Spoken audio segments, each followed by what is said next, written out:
On s'en va vers l'abri! Yeah!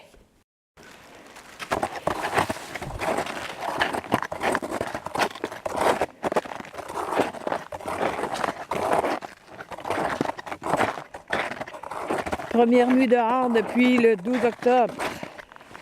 Ça va être une belle nuit, douce, presque pas de lune, donc je vais dormir très très bien. Première interrogation, est-ce que l'huile à lampe s'est évaporée?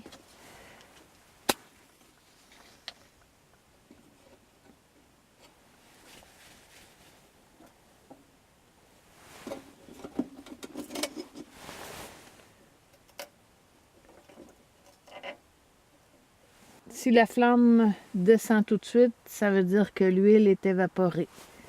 Si elle reste haute, ça veut dire que l'huile est encore bonne. Oh, j'ai des gros doutes. Ouais. Mais au moins, j'ai ma frontale. Il ne sera pas dit que c'est ce qui va m'empêcher de m'installer. J'ai ouvert le plastique d'en avant. Celui-là, je vais le laisser parce qu'il y a de la pluie forte d'annoncer. Et j'ai fait une ouverture à l'autre bout pour laisser la fumée s'évacuer. Évidemment, j'ai enlevé aussi le capuchon sur la cheminée. Donc, je prépare le feu, je prépare mon couchage.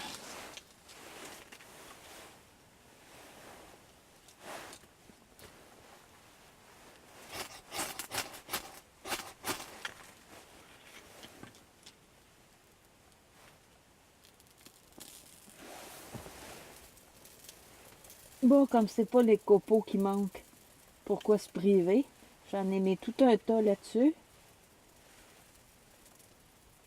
Puis j'ai fait un feu pyramide inversée. J'ai pas l'intention de le nourrir toute la nuit. C'est juste pour le temps de m'endormir. Tel que prévu, l'huile à lampe a gelé cet hiver plusieurs fois. Donc ça donne une flamme plutôt basse.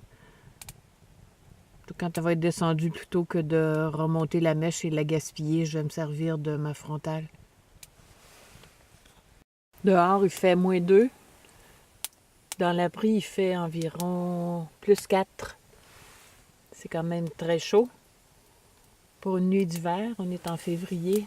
Je vais voir ce que ça va donner avec le feu. Il est 11 heures. Je me prépare à me coucher. Il y a une belle chaleur sous l'abri.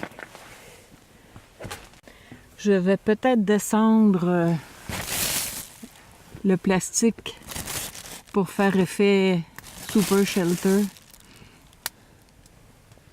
Mais il fait tellement pas froid.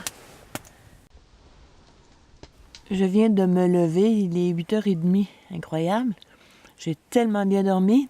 Il fait 3. Ça a baissé seulement jusqu'à 1. Il n'y a plus de feu. Je vais rajouter du bois. Finalement, j'ai pas eu froid du tout. Avec mon sac de couchage de North Face Dolomite qui est bon jusqu'à -7. J'avais par-dessus une couverture de laine. Les chaussons de fourrure, c'est merveilleux. J'avais quand même aussi des bas de laine parce que j'ai pas dormi dehors de l'hiver. Donc, pour pas avoir un trop gros choc thermique pour le corps. Ensuite, j'avais des combinaisons pour le haut, une camisole mérino, un chandail à manches longues mérino et une polaire à capuchon. Ça a été suffisant pour la nuit. Ma dernière création, il faut que je vous montre ça pour ne pas être obligé d'enlever tout de suite mes chaussons de fourrure le matin puis enfiler des bottines froides. Je me suis fait des sur-chaussons avec une vieille toile de tente, un élastique. Donc, je les passe par-dessus. Je peux me promener, aller faire ce que j'ai à faire le matin. Pour l'instant, ça fume. Je viens de rajouter plein de copeaux humides. Et puis, on voit le plastique Bon, je dirais pas que ça donnait plus de chaleur, probablement parce que c'est ouvert aux deux bouts, mais ça empêchait au moins les particules de cendres de se déposer sur mon sac de couchage. Si je regarde ce qu'il y a ici, là, il y en a vraiment beaucoup. Il y a eu des coups de vent pendant la nuit. Ben, au moins, j'en ai pas eu sur mon couchage.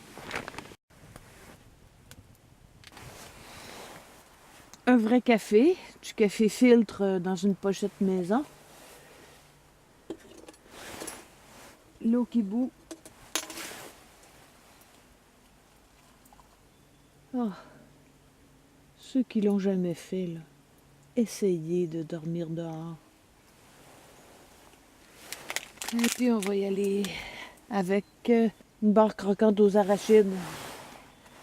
Pas le temps de faire des rôtis ou autre chose ce matin. C'est brumeux, mais c'est bien calme.